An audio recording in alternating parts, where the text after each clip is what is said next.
WhatsApp नमस्कार मेरे प्यारे प्यारे दोस्तों को मेरा नमस्कार, सबको मेरा नमस्कार। कैसे हैं आप सब? और आज हम कवर करने जा रहे हैं अपनी टीजीटी परीक्षा का लेक्चर नंबर 11। इससे पहले हमने बहुत अच्छे अच्छे क्वेश्चंस लगाए थे। हम प्रोटोजोआ के बारे में पढ़ चुके, हम पॉलीफेरा के बारे में पढ़ चुके, हम सीलेंट्रेटा पढ़ चुके, हम क्लासेस को डिवाइड करके एंथोजोआ, ये सब स्काइफोजोआ, ये सब चीज़ें कवर कर चुके। अब हम आज पढ़ने जा रहे हैं मिनरल न्यूट्रिशन। क्या पढ़ने जा रहे हैं बेटा? Mineral nutrition. आप कहोगे सर आपने क्लासेस चेंज क्यों की अचानक से? क्योंकि अब थोड़ा सा खबरें आ रही हैं कि डेट आने वाली है एग्ज़ाम की, इसलिए हम पहले थोड़ा सा इम्पॉर्टेंट टॉपिक को पहले कवर कराना चाहते हैं। जो मेरी नज़र में इम्पॉर्टेंट है, जो बहुत ज़्यादा पूछा गया टॉपिक्स है, उसको पहले कवर कराना मेरी रिस्पॉन्सिबिलिटी है। तो एक जो टॉपिक है जिसको हम आज कवर करने जा रहे हैं, दैट इज़ मिनरल या प्लांट मिनरल न्यूट्रिशन। बेटा इसे हर साल कम से कम 2 से 3 प्रश्न ज़रूर ज़रूर ज़रूर ज़रूर ज़रूर पूछे जाते हैं। Plant mineral nutrition. अब पूछोगे कैसे कैसे क्वेश्चन आते हैं? जैसे आपने सुना होगा कि लिटिल लीफ डिजीज किसके द्वारा होता है? आपने सुना होगा कि पत्तियों का पीलापन, ये किसके द्वारा होता है? इटियोलेशन क्या होता है? बात समझिएगा, ठीक है। या फिर मेम्ब्रेन को परमिएबल बनाने के लिए, किसी कोशिका की मेम्ब्रेन को परमिएबल बनाने के लिए कौन कौन से तत्व काम करते हैं? जैसे कैल्शियम, जैसे सोडियम, जैसे पोटेशियम। बात समझते चलना। जैसे सेल वॉल बनाने के लिए क्या चाहिए? तो कार्बन चाहिए, हाइड्रोजन चाहिए, ऑक्सीजन चाहिए, नाइट्रोजन चाहिए, सल्फर चाहिए। बोलो, बात समझ में आई कि नहीं? कि क्लोरोप्लास्ट बर्न, देखो अगर क्वेश्चन पूछा था what is left if chloroplast burn, ये क्वेश्चन बहुत पूछा जाता है कि अगर क्लोरोप्लास्ट को बर्न कर दिया जाए, ध्यान दीजिएगा, व्हाट इज लेफ्ट। अभी इसमें कुछ नहीं, स्लाइड में कुछ नहीं लिखा है, अभी केवल मेरी बात को सुनिएगा। What is left if chloroplast is burn, अगर क्लोरोप्लास्ट को जला दिया जाए तो क्या बचेगा? तो भैया मैग्नीशियम बचेगा। क्या बचेगा? मैग्नीशियम। ये क्वेश्चन बहुत पूछा जाने वाले क्वेश्चन है ये सब। अब क्वेश्चन पूछा आता है कि अगर मॉलिब्डेनम की कमी है किसी पौधे में, किसकी कमी बेटा? Molybdenum, that is MO। तो भैया क्या हो जाएगा? भैया मॉटलिंग ऑफ प्लांट, नेक्रोसिस हो जाएगा। ये क्वेश्चन इतने इंपॉर्टेंट है, इतने पूछे गए हैं बेटा, और बार बार वही क्वेश्चन पूछे जाते हैं, घिसे पिटे। आई बात समझ में? बार बार पूछे जाते हैं, ये भी नहीं कि एक बार की बात हो, ये हर बार पूछे जाते हैं। बात समझे कि नहीं? तो चलो भाई हम अपनी स्लाइड को स्टार्ट करते हैं। तो सबसे पहले एसेंशियल मैक्रो एलिमेंट। देखो बेटा, पौधे की वृद्धि में 2 प्रकार के तत्व सहायक होते हैं। एक होते हैं मैक्रो एलिमेंट, MACRO, मैक्रो, और एक होते हैं राजा बेटा माइक्रो एलिमेंट। ये क्या होते हैं? Micro element. हो सकता है आपको यहाँ दिख ना रहा हो तो हम आपको बता देना, आप नोट कर लेना, दैट इज माइक्रो एलिमेंट। ठीक।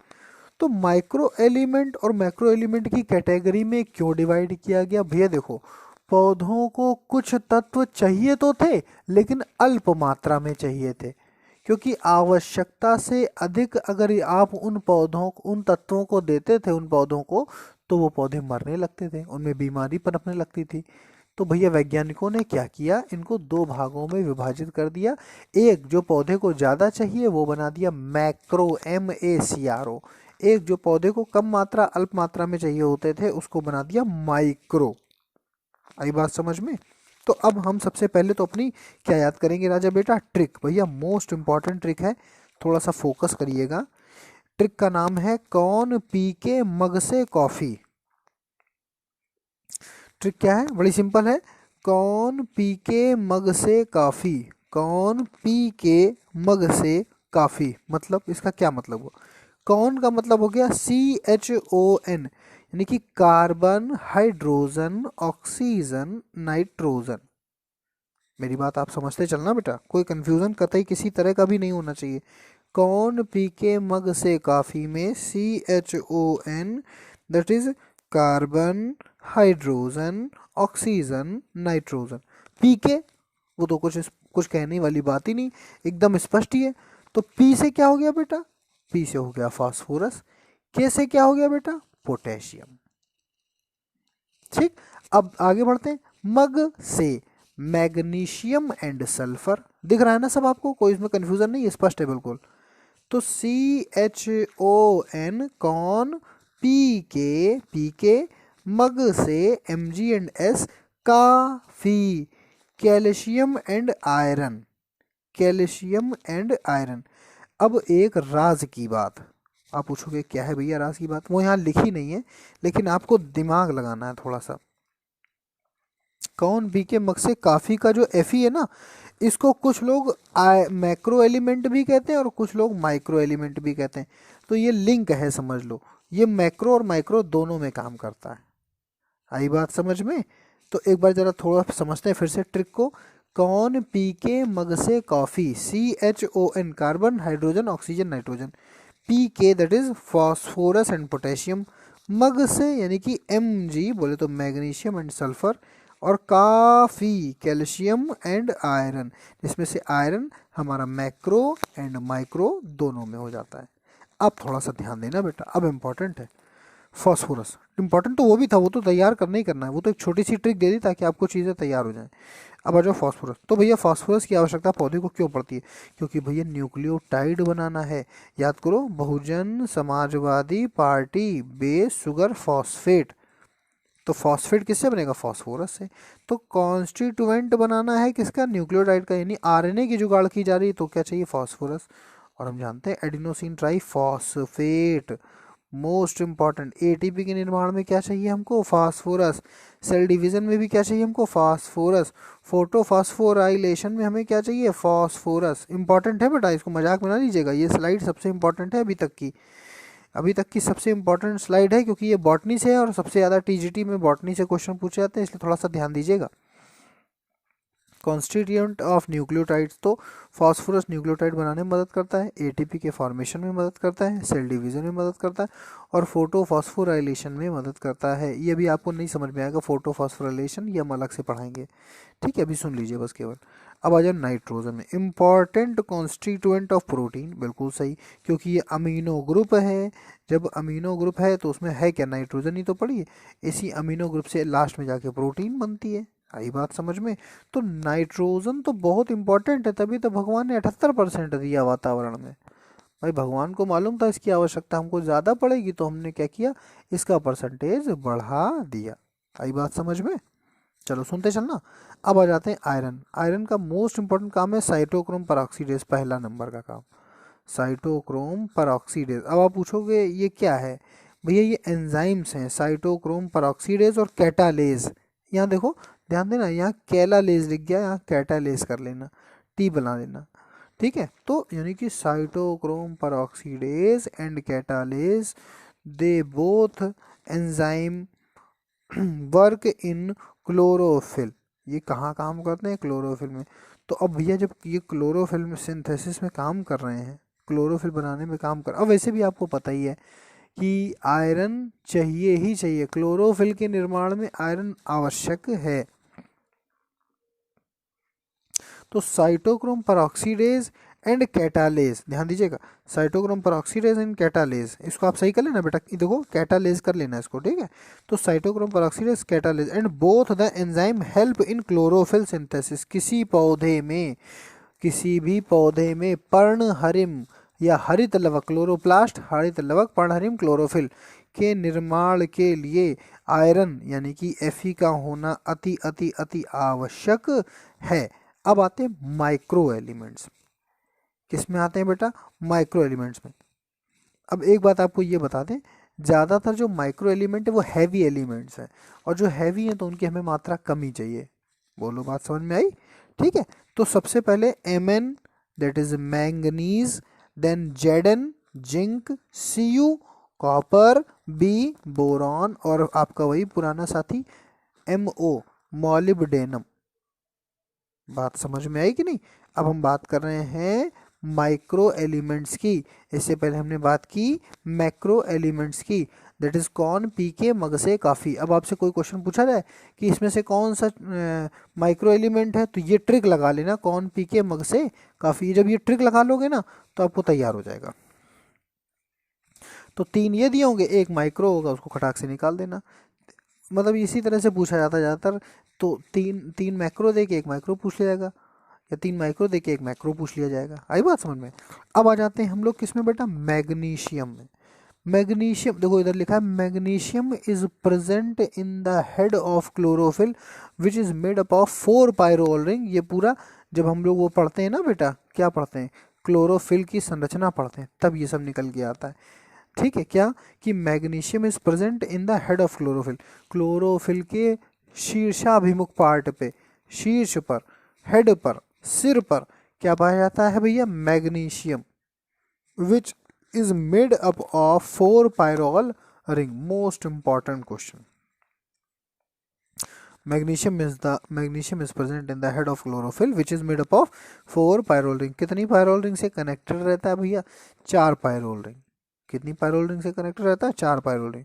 अब आ जाओ भैया कि जो इन्होंने क्लोरोफिल का सूत्र लिखा है क्लोरोफिल ए का, तो C55H72O5N4Mg आया।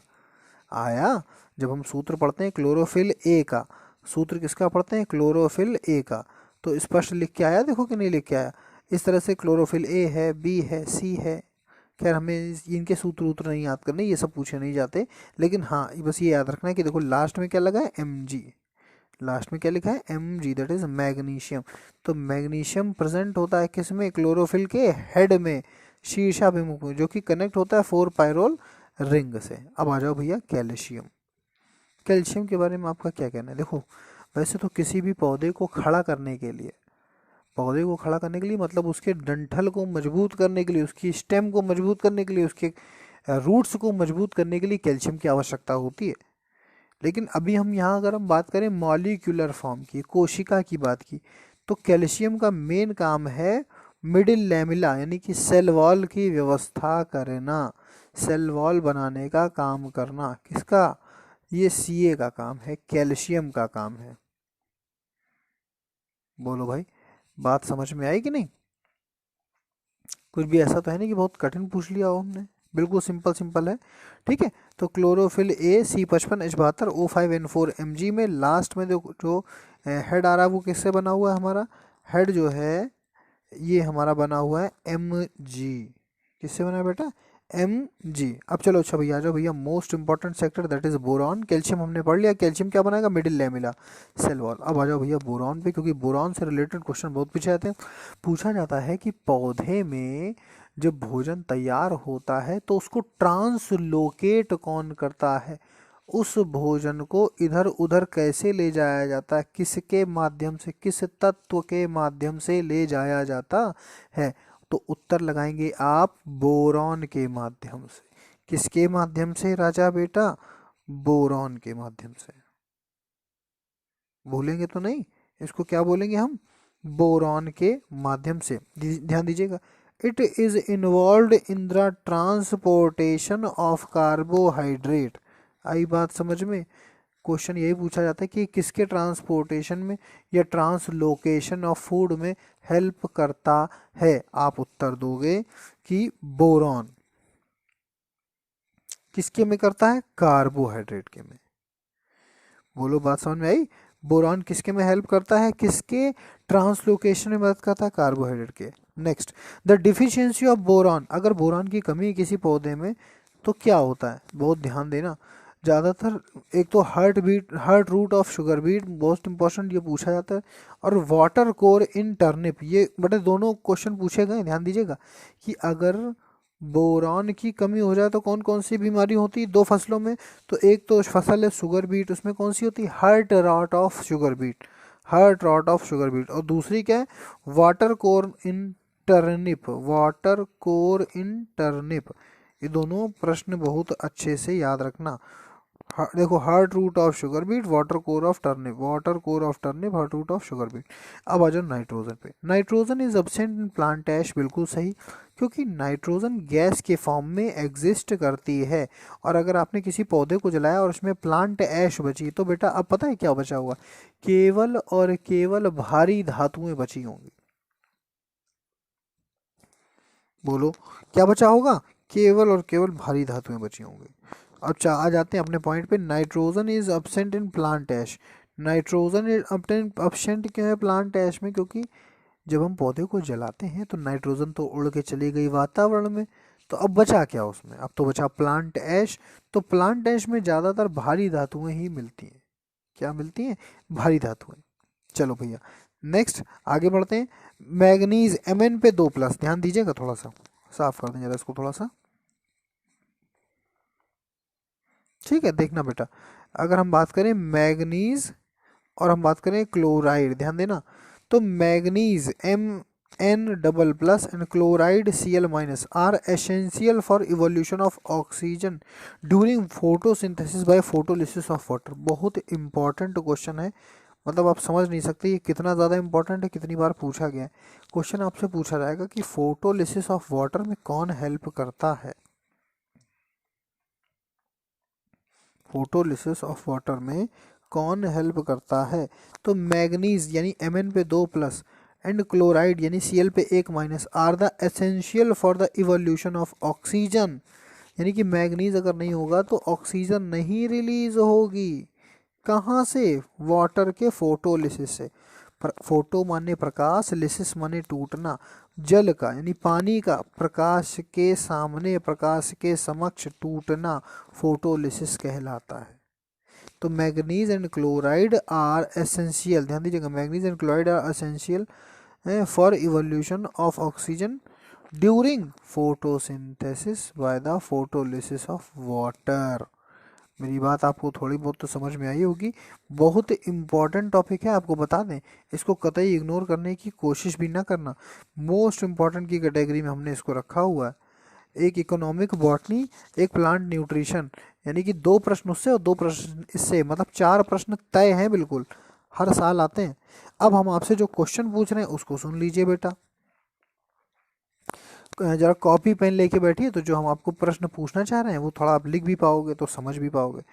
प्रश्न संख्या 1, अभी देखना, एक एक करके जब क्वेश्चन पूछेंगे तो आप गलत करोगे और बताओगे हमको बड़े खुश होके। ठीक है, पहला प्रश्न हम आपसे पूछ रहे हैं, आप कहीं नोट कर लीजिएगा कि which element is essential for photolysis of water. Photolysis of, आपको हम ऑप्शन नहीं दे रहे हैं, आपको हमें सीधे उत्तर देना है। ठीक है, which element is essential for photolysis of water. Water की फोटोलिसिस करने के लिए कौन सा तत्व उत्तरदायी है, कौन सा, अब अभी तत्व ही बोल सकते हैं वैसे तो, उत्तरदायी है, तो आपको उत्तर देना। एक, प्रश्न संख्या 2, रूट हेयर फॉर्मेशन के लिए क्या चाहिए होता है, कौन सा मिनरल चाहिए होता है रूट हेयर फॉर्मेशन के लिए। हमने आपसे कितने प्रश्न पूछे? हमने आपसे 2 प्रश्न पूछे। एक पूछा कि फोटोलिसिस किसके माध्यम से संभव हो पाती है, एक इसका उत्तर दीजिएगा, हम आपको कोई ऑप्शन नहीं देने वाले। दूसरा प्रश्न हमने आपसे पूछा कि जो रूट हेयर हैं, जड़ों में जो रूट हेयर बनते हैं, इनके फॉर्मेशन के लिए क्या आवश्यक है, एक ये बता दीजिएगा। 2, और एक हमारे कहने से बता दीजिएगा। Most most most most most important question है, indole acetic acid IAA synthesis is affected by the deficiency of, यानी कि पौधे में जो स्वतः खुद से नेचुरली IAA बनता है, क्या बनता है, इंडोल एसिटिक एसिड बनता है, ध्यान दीजिएगा, IAA बनता है, इसकी कमी से, ये किसकी कमी से बीमारी होती है, ध्यान दीजिएगा, IAA synthesis is affected by the deficiency of. अब देखो, IAA की सिंथेसिस होनी है, इंडोल एसिटिक एसिड बनना है, IAA की सिंथेसिस होनी है, ठीक बात समझना। IAA सिंथेसिस, और अफेक्ट कौन कर रहा है, किसके ना होने की वजह से, ध्यान दीजिएगा, किसके ना होने की वजह से IAA का सिंथेसिस नहीं हो पाता। ये हम आपको बताए थे ना कि भारी धातु है, इतना हमने आपको बता दिया। तो 3 प्रश्न हमने आपसे पूछे, और वीडियो आप पूरी जब देख लीजिएगा तो वीडियो के एंड में एक तो ये बताइएगा कि वीडियो कैसी लगी, सारी बातें आपको समझ में आई कि नहीं समझ में आई, और हम ज़रूरत के हिसाब से चल रहे हैं बेटा। वैसे तो हमारा मन तो था कि हम फाइलम पढ़ाएं, लेकिन हमको लग रहा है कि कहीं ऐसा ना हो कि जल्दी डेट आ जाए और आप बड़बड़ाने लगो, इसलिए हम 2-2 3-3 चीज़ें एक साथ कवर कराने का प्रयास कर रहे हैं, ताकि ऐसा ना हो कि कुछ यूनिट हमारी बिल्कुल खाली पड़ी रह जाए, तो बीच बीच से हम कुछ ना कुछ इधर उधर का उठा के आपको पढ़ाते रहेंगे, और बाकी जो सीरियल चल रहा है उसको कंटिन्यू करते रहेंगे। आई बात समझ में? चलो, एक तो ये बात हो गई।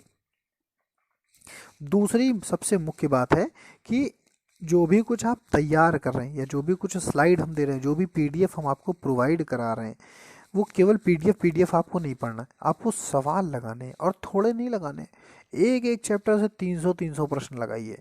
रमेश गुप्ता एमपी कौशिक के पीछे के सारे प्रश्न लगा डालिए। कुमार मलिक आर के पिल्लई के पीछे के सारे प्रश्न लगा डालिए। फिर भी जब टाइम बचे और पढ़ने का मन करे तब उठाइए NCERT, और सबसे पहली प्रायोरिटी आपको हमारे नोट्स को देनी होगी, क्योंकि ये छठे छठाए हैं, इनमें आपको मेहनत कम करनी है और गेन आपको ज़्यादा होगा। बात समझ में आ रही है? चलो, एक तो ये बात हो गई। बस जितने भी बच्चे आप इसको ध्यान से पढ़ रहे हैं, तो मेरी आपसे बस एक ये हम्बल रिक्वेस्ट है कि आप वीडियोस को शेयर ना करें, क्योंकि वीडियोस को शेयर करना या नोट्स को शेयर करना ठीक भी नहीं है। आप अपने लिए ही कंपटीशन बढ़ा रहे हैं, तो हमारी एक हम्बल रिक्वेस्ट है कि इसको शेयर ना करें। बाकी जिसको हमसे जुड़ना होगा ना, वो तो देख ही रहे हैं ना कि हम क्या पढ़ रहे हैं क्या नहीं पढ़ रहे हैं, हम उसको ऐड कर लेंगे, लेकिन आप खुद से उसको मत जोड़िए, ठीक है ना? तो आप हमें इसके वीडियो के एंड में तीनों प्रश्नों के उत्तर दीजिएगा। पहला प्रश्न कि रूट हेयर बनाने के लिए कौन सा तत्व चाहिए। दूसरा प्रश्न फोटोलिसिस ऑफ वाटर, वाटर की फोटोलिसिस के लिए कौन सा तत्व चाहिए, ठीक है, भूलिएगा नहीं। और तीसरा इंडोल एसिटिक एसिड का निर्माण होना है, लेकिन अगर किसी तत्व की कमी हो जाए, ये जो किसी है ना, ये आपको बताना है, तो फिर इंडोल एसिटिक अम्ल का निर्माण नहीं होता है। तो ये 3 प्रश्नों के उत्तर दीजिएगा। आपने बहुत अच्छे से पढ़ा, बहुत बहुत धन्यवाद। सारी चीज़ों को समझा। जो भी क्वेश्चन हो आपके, आप इसमें कमेंट सेक्शन में बता दीजिएगा। और वीडियो कैसी लगी ये ज़रूर ज़रूर ज़रूर ज़रूर ज़रूर बताइएगा। Thank you so much. Bye bye, good night.